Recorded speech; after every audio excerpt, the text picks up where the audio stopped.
Hey guys, Meteorologist Chris Tomer here with this afternoon mountain weather update. All right, here's what I'm seeing this afternoon. Brand new headlines here. We've got this southern track storm system 1-3 through 1-4. It comes out of California where it's going to snow in the Sierra late 1-2, 1-3, and then it makes its move into Arizona, Utah, New Mexico, and Colorado 1-3 and 1-4. Now it looks like there's going to be a little bit of an earlier vanguard type precip on 1-5 that comes shooting out of the Pacific Northwest into the interior, sort of a leading edge, if you will, of the main storm that comes in on 1-6 to 1-8, which is really the pattern changer. But the stuff on 1-5, the snow on 1-5 will be very quick hitting, but there'll be some accumulation with it.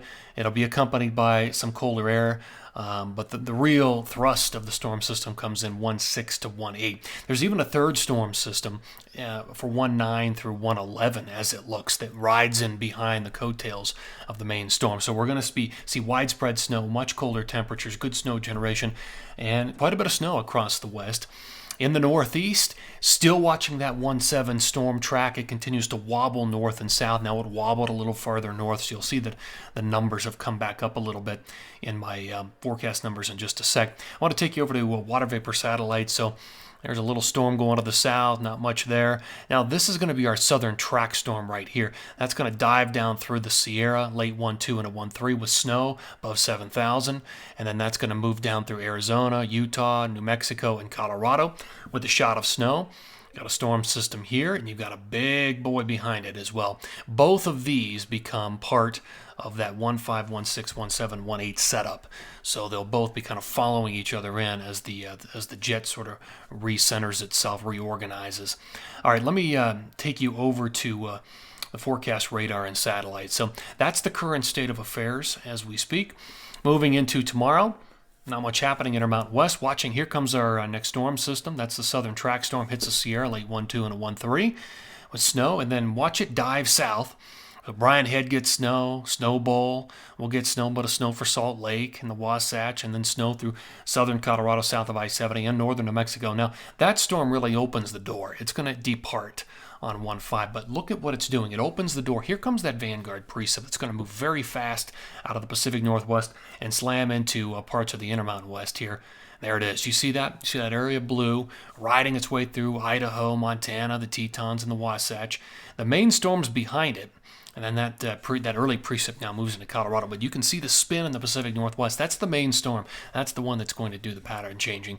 And then that one, that really moves into the Intermountain West, all the way down to Tahoe. In fact, you can see that arc of precip just basically following the upper level winds in. And that's got colder air. That's got the true cold air with it, and that's going to help with snow generation across the west. So beyond this, it would snow on 1-7, probably 1-8, and then we'd start to see that next storm system around 1-9, 1-10, 1-11, following in on this one very quickly on its coattails. All right, so let's look at the jet. So this is why things shift so fast and why now there's that early precip racing in ahead of the main storm. On 1-5, you just basically have a west-northwest orientation, and the polar jets involved. So you've got cold air, you've got that early precip racing into the Intermountain West out of the Pacific Northwest. Main storm lags behind it by about a day. Here's the jet pattern through, this is 1-8. So this is the end of that first cycle, waiting on that next storm system to come in. You can see the big dip rolling out of Colorado and New Mexico into the heartland. Here is the pattern on 1-10, the third storm system riding in very quickly, following that first initial big push. So this one would also bring snow and another shot of cold air into the Intermountain West. So there's a lot to be had here. There's a lot in this forecast with an initial wave, a main storm, and then another storm riding in behind that.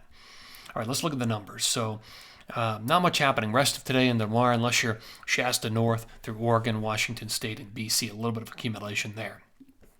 Second period really captures a couple things. It captures the southern track storm, which you can see probably 4 to maybe 10 inches through Tahoe and Mammoth above 7,000. That snow then accumulates in parts of Utah and also Colorado and northern New Mexico. You're also capturing that early precip, that vanguard precip racing in on 1-5. So you're seeing a couple different areas of accumulation. This is the main period, main storm system, potentially the one coming in behind it. We're going to capture a little bit with that.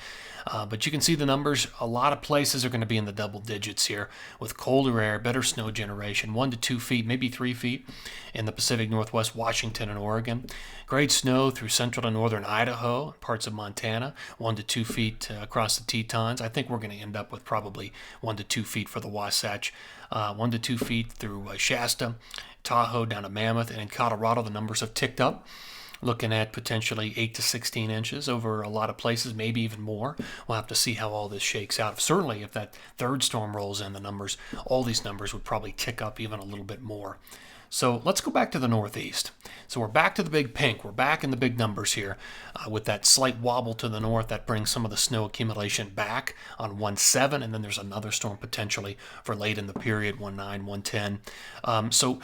Overall, the Northeast is benefiting from the pattern change that's going to happen out to the west because these storm systems come out of the west strong, and then they move up into the Northeast with a favorable jet, and you've got colder air than what we've seen most of the season, and so it does look like the Northeast is going to benefit. But again, we have to watch this track on 1/7. It's been just kind of bouncing back and forth, so nothing set in stone yet, but the big numbers are back, at least for this update. Guys, thanks for tuning in here on this first day of 2024. Take care.